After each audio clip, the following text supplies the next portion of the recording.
Hello everyone, welcome to RK tutorial. So guys, ఈరోజు అన్ని వార్తాపత్రికల్లో వచ్చినటువంటి ముఖ్యమైన అప్డేట్స్ని ఈరోజు ఈ వీడియోలో చూద్దాము. సో గైస్, ముందుగా చిన్న అప్డేట్ అండి. మన యాప్లో లాంచ్ చేసిన అన్ని కోర్సులపైన ఆఫర్ అయితే ఇంకా అందుబాటులో ఉందండి. ఎనీ కోర్స్ 499, అంతేకాకుండా ఎనీ టెస్ట్ సిరీస్ 99 రూపీస్కే 1 ఇయర్ వ్యాలిడిటీతో అందిస్తున్నాము.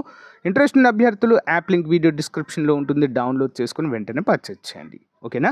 ఇక మొదటి అప్డేట్ చూసినట్లయితే గ్రూప్ 1 అభ్యర్థులకు మెయిన్స్కు 1:100 నిష్పత్తిలో ఎంపిక చేయాలి సిపిఎం రాష్ట్ర కమిటీ అంటూ తెలుస్తుంది. గ్రూప్ 1 ప్రిలిమ్స్ నుంచి మెయిన్స్కి 1:100 నిష్పత్తిలో అభ్యర్థులను ఎంపిక చేయాలని రాష్ట్ర ప్రభుత్వానికి సిపిఎం రాష్ట్ర కమిటీ విజ్ఞప్తి చేసింది. ఈ మేరకు పార్టీ రాష్ట్ర కార్యదర్శి వి శ్రీనివాసరావు మంగళవారం ఒక ప్రకటన విడుదల చేశారు. గ్రూప్ 2 డిప్యూటీ డిఓ పోస్టుల ఎంపికలో 1:100 విధానాన్ని అనుసరించారని, దీన్నే గ్రూప్ 1 ఎంపికలో కూడా ఉపయోగించడం ఉపయోగకరంగా ఉంటుందని పేర్కొన్నారు. గ్రూప్ 2, గ్రూప్ 1 పరీక్షలకు మధ్య సమయం తక్కువగా ఉండడం, ప్రశ్నాపత్రంలో అనువాద సమస్యలు కేవలం 3 వారాల వ్యవధిలోనే 2 పరీక్షలు జరిగాయని తెలిపారు. వాటితో పాటు ఎన్నికల ఒత్తిడి, గ్రూప్ 1 సిలబస్ రివిజన్ చేయకపోవడం, కొత్త సిలబస్ అని చెప్పి పాత సిలబస్తోనే ప్రిలిమ్స్ పరీక్షలు పెట్టడంతో అభ్యర్థులు తీవ్ర మనోవేదనకు గురయ్యారని తెలిపారు.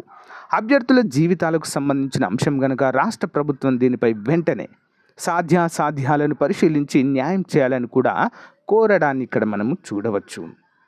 సేమ్ మనకు గ్రూప్ 2కి డివైఈఓకి కూడా 1:100 నిష్పత్తిలోనే ఇవ్వడం అయితే జరిగింది. అదే పద్ధతి ఇక్కడ కూడా పాటించాలని కోరుతున్నారు.